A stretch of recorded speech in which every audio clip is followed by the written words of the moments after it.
Hey everyone, so I'm back and I wanted to do a quick recap on the fight on Saturday. I did a preview for it and I was really excited about this fight. And you know what? I kind of sat on the fence. I didn't really want to pick a winner. And so I wouldn't have been that surprised either way. But I've got to say, I am a little bit surprised with the outcome of this fight, watching it. From the first round, the tone was set and it never really changed. Edwards V Yafai has well and truly declared himself on the world stage. Now, like I said, I sat on the fence.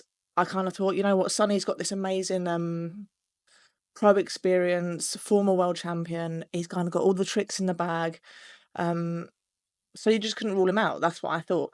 But then you got Galal, Olympic gold medalist, and there'd been so much rumoured about him being the best Yafai brother, being ultra talented. So I kind of thought, this guy, I feel like there's something special coming from him, and I said that in the video. So basically, I'm glad I didn't pick a winner, but Galal was so impressive. So impressive. From round one, like I said, he set the tone. I couldn't believe it. He came out and just got on Sonny, and Sonny just didn't seem to know what to do with him. He couldn't get that distance that he needs to do Sonny's best work. Sonny's best work, most of it, is at long range, and he just couldn't find that gap. He couldn't find it. Galal wouldn't give it to him.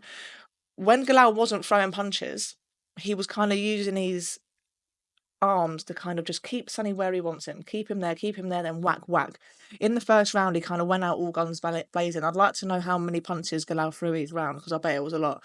But what was more telling, possibly, I think it was either after the first round. I think it was after the first round, might have been after the second round. They went back to the corners. Sonny's coach is talking to him, and Sonny just goes, "Can I be real with you? I don't want to be here." Now, that is such an unusual thing to hear in the corner. 9 times out of 10, even when a boxer knows, the fight ain't going their way, um, they're not having a good night, they're probably not going to win. Even when they know that in the back of their mind, they're not going to say anything like, "I don't want to be here." So to hear that, I mean, it's not unusual to hear this blunt honesty from Sonny, but it was still mad to hear in the corner. I couldn't believe it. Even you heard the commentators; they were all kind of second guessing what he said because they kind of couldn't believe that he said it. And I've heard a lot of back and forth about whether Sonny's coach should have pulled him out at that moment. I'm undecided, if I'm honest. Part of me thinks, you know what, Sonny's coach actually did a great job. He told him, "Stop feeling sorry for yourself. Get back out there just because you've had a bad round, blah, blah, blah." Kind of read him the right act. Um, and to be fair to Sonny, he kind of went out there and in spurts you'd see him try and pull off what his coach was asking him to do. But ultimately, like I said, the tone was set from the first round.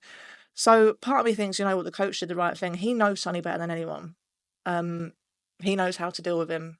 He knows when he's kind of, like he said, feeling sorry for himself or when he's really in trouble. But then there's a other train of thought that a lot of people are saying that, you know what, from then and there, he should have said, "Right, well, I'm pulling you out then." Because ultimately, obviously, boxing is a massively physical sport. We all know that. But the mental side is huge.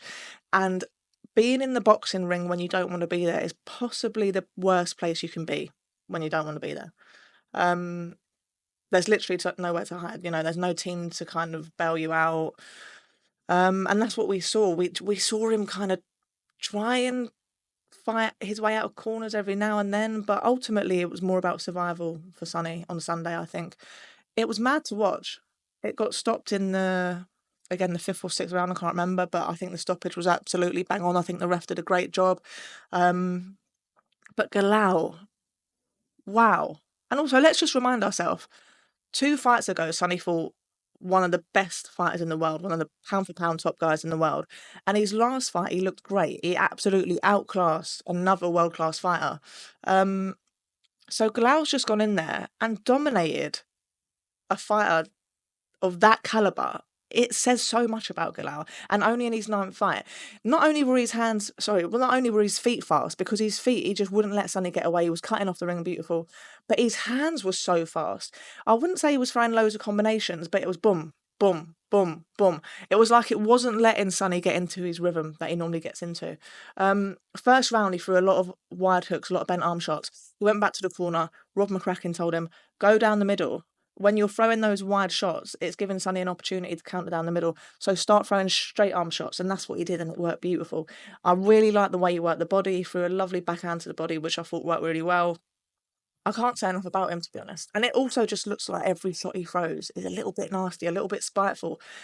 And it it was mad to watch, to see that dynamic. Like I said, I thought it could be close.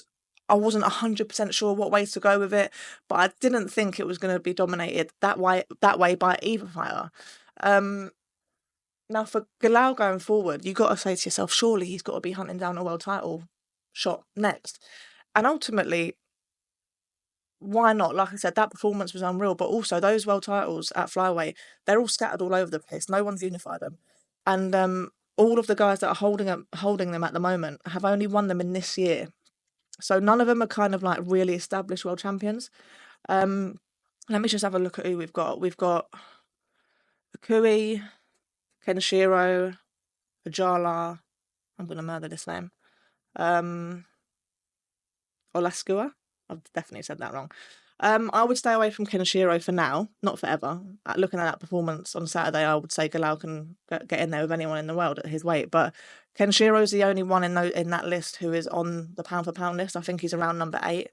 But the others, why not? Why not go in there? And because with that performance last night, you'd have to say to yourself, he's got a good chance of beating, like I said, anyone in his weight division.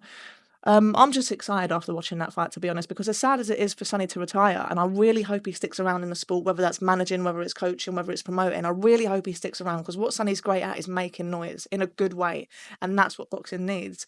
I'm really excited to see Galal come through as kind of the next, or one of the next, big British boxing stars, and I think he could be that. Why not? He's, like I said, he's spiteful with his punches, amazing fighter. Why not? It's great. It's great to see another British fighter come through and really announce themselves on the world stage. I'm hoping that even now Sonny has retired, we can still start making, or keep making a bit of noise about these lighter weight divisions, because in the past, you know, they tend to get forgotten because nobody makes any noise about them. But Sonny has done such a great job at kind of bringing eyes to the smaller weight divisions and kind of drawing attention to them. Hopefully that sticks around, because they deserve it. It was really exciting. Let me think. Anything else I wanted to say?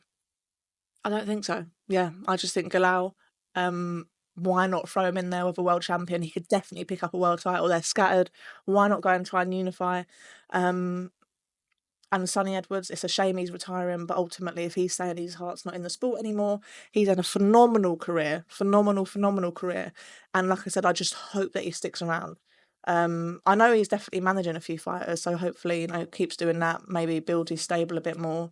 I can see him as a promoter because he's so good at making noise. But yeah, it was a great night of boxing. I hope you enjoyed it. And it was a shock, but a good one, I guess. He's passed the throne over. So yeah, let me know what you think. Also, let me know what you think of the corner. So when Sonny said, I just don't want to be here, and the corner pushed him on, let me know what you would have done. I would really love to hear from people who are experienced pro coaches and experienced cornermen. What would you have done in that situation? Yeah, so let me know.